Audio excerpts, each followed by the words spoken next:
السلام علیکم اسٹوڈینٹس، آج ہم اردو 101 کا سیکنڈ لیکچر پڑھیں گے۔ سبق نمبر 2 ہے اردو شاعری کا آغاز اور ارتقاء اصناف کے حوالے سے۔ بنیادی تعارف۔ اردو ادب کا پہلا مرکز دکن جنوبی ہند کو مانا جاتا ہے۔ یہ پچھلے شارٹ لیکچر میں ہم نے پڑھا ہے کہ سب سے پہلا نظریہ تھا کہ اردو ادب جو ہے وہ دکن میں وجود میں آئی، اور دوسرا نظریہ تھا کہ وہ سندھ میں وجود میں آئی، اور تیسرا نظریہ تھا کہ پنجاب میں وجود میں آئی۔ اس کی وجہ یہ تھی کہ دکن دہلی کے مرکز سے دور تھا، اور 14ویں صدی میں جب محمد بن تغلق نے اپنا دارالحکومت دہلی سے دکن دولت آباد منتقل کیا تو دہلی کے اہل دانش، شعراء اور عوام بھی وہاں چلے گئے۔ تو وہ تمام لوگ جو اردو سے تعلق رکھتے تھے وہ دکن میں چلے گئے۔ یوں شمال اور جنوب کے ملاپ سے اردو شاعری کا باقاعدہ آغاز ہوا۔ شاعری کے اس ارتقاء کو ہم درج ذیل 4 بڑی اصناف کے تحت آسانی سے سمجھ سکتے ہیں۔ اب سب سے پہلا ہے مثنوی۔ اس کے معنی ہے لفظ مثنوی عربی کے لفظ ثانیہ سے نکلا ہے، جس کے معنی ہے دو۔ لغوی معنی دوہرا کرنا ہے، یعنی کہ ڈبل کرنا، دگنا کرنا، کیونکہ اس کے ہر شعر کے دونوں مصرے ہم قافیہ اور ہم ردیف ہوتے ہیں۔ ہم قافیہ یعنی کہ اس میں ہم آواز الفاظ ہوتے ہیں، جیسے ہستی اپنی حباب کی سی ہے، یہ نمائش سراب کی سی ہے، تو اس میں حباب اور سراب ہم قافیہ الفاظ ہیں، ہم آواز الفاظ ہیں۔ اور ردیف کہتے ہیں ایسے الفاظ جو ہو بہو ہر مصرے کے بعد دہرائے جاتے ہیں، جیسے ہستی اپنی حباب کی سی ہے، یہ نمائش سراب کی سی ہے، تو یہ ایسے الفاظ ہیں جو ہو بہو دہرائے جا رہے ہیں۔ لیکن ہر شعر کا قافیہ اگلے شعر سے الگ ہوتا ہے، یعنی کہ ایک شعر میں حباب اور سراب ایسے ہو گیا تو دوسرے میں ہو سکتا ہے کچھ اور ڈیفرنٹ ہو جائے، دور ہو جائے، اور دور سے متعلق کوئی اور ہم قافیہ الفاظ ہو جائے، ضروری نہیں ہے وہ حباب جیسا ہی ہوگا دوسرے شعر میں۔ تو یہ صنف ایران کے راستے ہندوستان پہنچی، ایران کی بدولت یہ پہنچی تھی ہندوستان میں۔ اب مثنوی یاد رکھنا ہے کہ عربی زبان کا لفظ ثانیہ سے نکلا ہے، جس کے معنی دو کے ہیں، اور یہ دو اس کو کیوں کہا جاتا ہے؟ کیونکہ دونوں مصرے ہم قافی اور ہم ردیف ہوتے ہیں۔ ہم قافی اور ہم ردیف کیا ہوتا ہے یہ بھی میں نے آپ کو سمجھا دی، اس چیز کو یاد رکھنا ہے۔ موضوع کی بات کی جائے تو یہ ایک ایسی صنف ہے جو کہ طویل قصے، کہانیاں، عشق و محبت کے معاملات اور احوال زمانہ بیان کرنے کے لیے استعمال ہوتی ہے۔ تو لمبی لمبی نظمیں جو ہوتی ہیں نا وہ اس میں مثنوی میں آ جاتی ہیں۔ آپ لوگوں نے فرسٹ ایئر میں پڑھا ہوگا، ایک شہزادے کی کہانی ہوتی ہے، وہ ایسے مثنوی میں بیان کی ہوتی ہے کہ وہ چھت پہ سوتا تھا، پھر ایک پری اس کو لینے آئی، وہ بہت لمبی نظم تھی۔ تو وہاں سے ہمیں اس چیز کا اندازہ ہوتا ہے کہ جو لمبی نظمیں ہوتی ہیں جس میں قصے، کہانیاں بیان کی جاتی ہیں، عشق معشوقی بیان کی جاتی ہے، اسے کیا کہتے ہیں؟ مثنوی کہتے ہیں۔ تاریخ اور ارتقاء کی بات کی جائے تو پہلا دور جو دکن تھا، اردو کی سب سے پہلی اور قدیم ترین مثنوی قدم راؤ پدم راؤ ہے۔ اب یہ MCQs کے لحاظ سے بہت زیادہ امپورٹنٹ ہے کہ جو سب سے پہلے مثنوی تھی اس کا کیا نام تھا؟ قدم راؤ پدم راؤ ہے، جس سے 14ویں صدی میں فخر الدین نظامی نے لکھا۔ یہ ان کے آتھر تھے، یہ بات بھی یاد رکھنی ہے۔ دکن کے ماحول میں امن و سکون تھا، اس لیے لوگ طویل کہانیاں پسند کرتے تھے، اور وہاں مثنوی بہت مقبول ہوئی۔ دوسرا دور جو میر و سودا کا دور ہے، اسے اردو شاعری کا زرعی دور کہا جاتا ہے۔ اس دور میں میر حسن نے اب اس کو کیا بولتے ہیں؟ 1784 7 کو تو ایسے لکھتے تھے، پر چلو 1784 میں میر حسن جو ہے وہ اپنی شہرہ آفاق مثنوی سحر البیان لکھی۔ انہوں نے 1784 میں جو ہے یہ مثنوی لکھی تھی، سحر البیان، جو شہزادہ بے نظیر اور شہزادی بدر مزیر کے قصہ عشق پر مبنی ہے۔ یہ شاید اسی کی بات تو نہیں کرے جس کی میں نے سیکنڈ ایئر میں بات کی تھی کہ ہم نے پڑھا تھا۔ خیر، اس کی خصوصیات اس کی سادگی، منظر نگاری اور لکھنوی تہذیب کی عکاسی ہے۔ یہاں پہ جو سب سے پہلی مثنوی ہے اس کا نام اور یہ کس نے لکھی؟ قدم راؤ پدم راؤ، فخر الدین نظامی نے۔ سیکنڈ یہ بات یاد رکھنی ہے کہ میر حسن نے جو مثنوی لکھی ہے سحر البیان۔ پھر آ جاتے ہیں 19ویں صدی۔ اس دور میں پنڈت دیا شنکر نسیم نے گلزار نسیم لکھی۔ میر حسن کی مثنوی طویل اور سادہ تھی، جبکہ دیا شنکر نسیم کی مثنوی مختصر اور تکلف و بناوٹ سے بھرپور تھی۔ بعد میں یہ صنف زوال کا شکار ہو گئی۔ تو یہ جو ہے ایران کے راستے سے ہندوستان میں آئی تھی، یہ زوال کا شکار بھی ہوئی تھی، لیکن اس میں جو 3 پراپر مثنوی کے نام ہیں وہ یاد رکھنے ہیں۔ اب یہ پنڈت دیا شنکر نسیم نے لکھی تھی، گلزار نسیم، اور یہ تھوڑی چھوٹی تھی، مختصر تھی، اور اس کے اندر بناوٹ جو ہے وہ بہت زیادہ تھی۔ پھر ہم آ جاتے ہیں سیکنڈ صنف پر، وہ ہے قصیدہ۔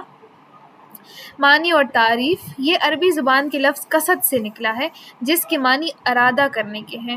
اس صنف میں شاعر کسی ارادے کے تحت کسی شخصیت، بادشاہ، وزیر یا ممدوح کی تعریف و توصیف پر شکوہ اور بلند بانگ لہجے میں کرتا ہے۔ تو کسی کی تعریف وغیرہ کرنا، کسی کی تعریف و توصیف پر شکوہ کرنا، تو اسے کیا کہتے ہیں؟ قصیدہ۔ اور یہ قصد سے نکلا ہے، جس کی معنی ہے ارادہ کرنے کی۔ وہ ارادہ کر لیتا ہے کہ میں نے اس بندے کی پرسنالٹی پر میں نے تعریف کرنی ہے۔ تو وہ ہمارے عام روزمرہ میں بھی استعمال ہوتا ہے کہ کوئی کسی کی تعریف کرتا ہے تو ہم اسے کہتے ہیں اب تم قصیدہ کیوں باندھ رہے ہو نا، اس کی شان میں قصیدہ کیوں پڑھ رہے ہو۔ تو قصیدے کے 4 بنیادی اجزاء ہوتے ہیں۔ یہ جو ہے سوال اس میں آ سکتا ہے کہ 4 جو بنیادی اجزاء ہوتے ہیں اس کے بیان کریں، اور یہ MCQs میں بھی آ سکتا ہے کہ قصیدے کے کتنے بنیادی اجزاء ہوتے ہیں۔ سب سے پہلے آ جاتا ہے تشبیب۔ قصیدے کا سب سے پہلا حصہ جو ہے وہ ہے تشبیب۔ اس میں جو شاعر ہوتا ہے، مداح یعنی کہ تعریف کرنے، وہ جس کی تعریف کر رہا ہوتا ہے اس کی تعریف کے لیے ماحول یا فضا کو تیار کر رہا ہوتا ہے۔ اس میں مناظر فطرت یا عشق کا بیان ہوتا ہے، اور یہی سے غزل نے جنم لیا۔ تو یہ بات یاد رکھنی ہے کہ جو قصیدے کا پہلا حصہ ہے تشبیب، اس سے غزل نے جنم لیا تھا۔ حصہ 2 ہے گریز۔ یہ تشبیب اور مداح کے درمیان ایک پل کا کام کرتا ہے، جہاں سے شاعر بڑی خوبصورتی سے اپنے اصل موضوع تعریف کی طرف مڑتا ہے۔ تو یہ ایک پل کا کام کرتا ہے، تشبیب اور یعنی کہ تشبیب جو پہلا حصہ تھا اور مداح جو تیسرا حصہ ہے، اس کے درمیان میں ایک پل کا کام کرتا ہے، یعنی پہلے اور تیسرے حصے کو جوڑتا ہے۔ یہاں پر جو شاعر ہے وہ بڑی خوبصورتی سے اپنا جو اصل موضوع ہے یعنی کہ تعریف ہے، اس کی طرف موڑ کاٹتا ہے۔ مداح اس حصے میں ممدوح جو ہے، جو کہ تعریف کر رہا ہے، ممدوح کی مبالغہ آمیز تعریف کی جاتی ہے۔ ممدوح جس کی تعریف ہو رہی ہے، مداح جو تعریف کر رہا ہے، ممدوح جس کی تعریف ہو رہی ہے، تو اس میں اس کی تعریف کی جا رہی ہوتی ہے اس تیسرے حصے میں۔ چوتھا ہے دعا۔ آخری حصے میں شاعر اپنی ممدوح کے لیے دعا کرتا ہے اور اپنے لیے انعام کا تقاضا بھی کرتا ہے۔ واو! تاریخ اور ارتقاء۔ اردو قصیدے کو سب سے زیادہ بلندی مرزا رفیع سودا نے دی۔ تو یہ بات بھی یاد رکھنی کہ اردو میں قصیدے کو سب سے زیادہ بلندی مرزا رفیع سودا نے دی۔ ان کا انداز پرشکوہ تھا اور انہوں نے قصیدے کے ایک اور شکل ہجو، کسی کی برائی یا طنز کرنا، ایک تعریف ہے تو دوسرا کیا ہے؟ برائی، اس کو بھی رواج دیا۔ تو ان کی وجہ سے جو ہجو ہے اس کو بھی رواج ملا۔ سودا کے بعد استاد ابراہیم ذوق نے قصیدے کو بام عروج پر پہنچایا، جو بہادر شاہ ظفر کے استاد تھے۔ تو یہ استاد ابراہیم ذوق کس کے استاد تھے؟ بہادر شاہ ظفر کے استاد تھے۔ نکات کہتے ہیں کہ اردو قصیدہ سودا سے شروع ہو کر ذوق پر ختم ہو گیا۔ سودا سے شروع ہوا اور ذوق پر ختم ہو گیا۔ تیسرا آ جاتا ہے مرثیہ۔ یہ عربی لفظ رسی سے مشتق ہے، یعنی کہ اس سے نکلا ہے، جس کے معنی ہے میت پر بین کرنا یا گریہ زاری کرنا، یعنی کہ افسوس کرنا۔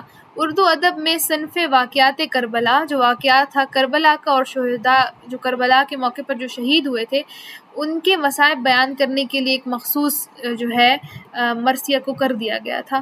تاریخ و ارتقاء کی بات کی جائے تو اس کا آغاز بھی دکن سے ہوا، کیونکہ وہاں شیعہ سلاطین کی حکومت تھی اور مجالس اعضاء منعقد ہوتی تھی۔ اردو مرثیے کو سب سے بڑی بلندی لکھنؤ میں میر انیس اور میر دبیر نے عطا کی۔ یہ 2 نام بھی یاد رکھنے ہیں۔ پھر آ جاتی ہے اہمیت۔ میر انیس نے مرثیے کے اجزائے ترکیبی، چہرہ، سراپا، رخصت، آمد، رجز، جنگ، شہادت اور بین کو ایک خاص تناسب دیا اور مرثیے کے لیے مسدس 6 مصروں والے بند کی حیت کو مستقل کر دیا۔ اب یہ بات یاد رکھنی ہے کہ جو میر انیس ہے انہوں نے یہ بات کہی تھی کہ جو مرثیہ ہوگا اس کو 6 مصروں والے بند میں لکھا جائے گا، 6 مصرے یعنی کہ 3 اشعار والے بند میں لکھا جائے گا۔ میر انیس کا انداز سادہ اور سلیس تھا، جبکہ میر دبیر کا انداز پرشکوہ اور سنسنی خیز تھا۔ یہ جو ان کے انداز ہیں لکھنے کے انداز، اس کو یاد رکھنا ہے۔ میر انیس جو ہے سادہ اور سلیس اردو میں لکھتے تھے، اور جو میر دبیر ہے یہ پرشکوہ اور سنسنی خیز انداز میں لکھتے تھے۔ غزل عربی زبان کا لفظ ہے جس کے معنی عورتوں سے بات کرنا یا عورتوں کے حسن کے بارے میں بات کرنے، ان کا تذکرہ کرنا ہے۔ اور ایک اور جو ہے اس کا دوسری معنی یہ بھی ہے کہ ہرن کے منہ سے جو نکلنے والی آواز ہوتی ہے، دردناک آواز ہوتی ہے جب شکاری اس کا شکار کر رہا ہوتا ہے، اسے بھی غزل کہتے ہیں۔ غزل کا ہر شعر ایک مکمل اکائی ہوتا ہے۔ آپ لوگوں نے پڑھا ہوگا 9th 10th first year second year میں، جب غزل ہوتی ہے تو غزل کا کوئی نام نہیں ہوتا کیونکہ اس کا ہر شعر ایک دوسرے سے الگ ہوتا ہے۔ اس کا مفہوم دوسرے شعر سے الگ ہوتا ہے، اس کا ہر جو شعر ہوتا ہے وہ دوسرے شعر سے الگ ہوتا ہے، اسی لیے ہم ایک غزل کا مفہوم بھی نہیں لکھ سکتے ہیں کیونکہ ہر شعر کا مفہوم الگ ہوتا ہے۔ تاریخ اور ارتقاء کی بات کی جائے تو ولی دکنی اردو غزل کے باوا آدم۔ غزل کا باقاعدہ عروج ولی دکنی سے شروع ہوا، یہ بات یاد رکھنی ہے۔ غزل کا عروج کس سے شروع ہوا؟ ولی دکنی سے۔ 1700 میں جب دہلی آئے تو انہوں نے مقامی ہندوی گیتوں کے انداز کو چھوڑ کر غزل کو فارسی رنگ، تشبیہات اور استعارات میں ڈھالا۔ محمد حسین آزاد نے انہیں اردو غزل کا باوا آدم کہا۔ تو اردو غزل کا باوا آدم کہا کس کو گیا تھا؟ ولی دکنی کو۔ اور کس نے کہا تھا؟ محمد حسین نے۔ میر و سودا کا دور۔ اس دور میں غزل میں تصوف، میر درد، بلند آہنگی، سودا اور درد مندی اور غم دوران میر تقی میر شامل ہوئے۔ یعنی کہ غزل میں کس کی انٹری ہو گئی؟ میر درد کی، سودا کی اور میر تقی میر کی، جس نے غزل کو سمندر جیسی وسعت دی۔ یعنی کہ غزل جو ہے اس کے اندر کتنے ٹاپکس کو جو ہے کتنے ٹاپکس پر غزل کو لکھا جا سکتا ہے، یہ ان کی وجہ سے ہوا۔ میر درد جو ہے انہوں نے تصوف ڈالا، بلند آہنگی جو ہے وہ سودا نے ڈالی، درد مندی جو ہے وہ میر تقی میر نے ڈالی۔ غالب اور مومن کا دور۔ مرزا غالب نے غزل کو روایتی عشق سے نکال کر فکر و فلسفہ اور زندگی کی حقیقتوں سے جوڑ دیا۔ تو اب جو ہم کہتے ہیں کہ عشق معشوقی پر ہی ہوتا ہے غزل، تو انہوں نے کیا کیا تھا، اس میں غزل پر جو ہے غزل کو جو ہے فلسفے اور زندگی کی حقیقتوں سے جوڑ دیا تھا۔ اور مومن نے معاملات عشق کو ہلکے پھلکے انداز میں بیان کیا۔ 20ویں صدیوں تک آتے آتے غزل اتنی وسیع ہو گئی کہ اس میں کائنات کے وہ تمام موضوعات بیان ہونے لگے جو نثر میں بھی مشکل ہے۔ تو جو چیز آپ نثر میں یا سبق میں یا مضمون میں بھی لکھ نہیں سکتے تھے وہ مشکل ہوتی تھی، تو لوگوں نے اس کو کیا کیا، غزل میں بھی لکھنا شروع کر دیا، یہ اتنی زیادہ وسیع ہو گئی تھی۔ اچھا، یہ ہمارا مڈ ٹرم کے لیے اگر ہم کوئک ریویو دیکھیں تو لفظ اردو کے معنی، جو کہ پچھلے شارٹ لیکچر میں ہم نے لیا تھا کہ لفظ اردو جو ہے وہ ترکی زبان سے نکلا ہے جس کے معنی لشکر یا لشکرگاہ کے ہیں۔ پھر پہلی کتاب جو مثنوی تھی قدم راؤ پدم راؤ، اور یہ کس نے لکھی تھی؟ فخر الدین نظامی نے۔ تھرڈ از اردو غزل کا باو آدم کون ہے؟ ولی دکنی ہے، اور یہ کس نے کہا تھا کہ وہ ہیں؟ یہاں پہ محمد حسین آزاد نے۔ دین ہمارے پاس ہے قصیدے کے اجزاء اور حیت۔ قصیدے کے اجزاء ہیں مطلع، تشبیب، گریز، مدح اور دعا۔ اور پھر آتے ہیں مرثیے کی حیت، مسدس 6 مصروں کا بند۔ یعنی مرثیے کو کیسے لکھا جائے گا؟ مسدس میں، ایک بند جو ہوگا اس میں 6 مصرے یعنی کہ 3 شعر جو ہے وہ شامل ہوں گے، جو کہ ہم کافی اور ہم ردیف ہوں گے۔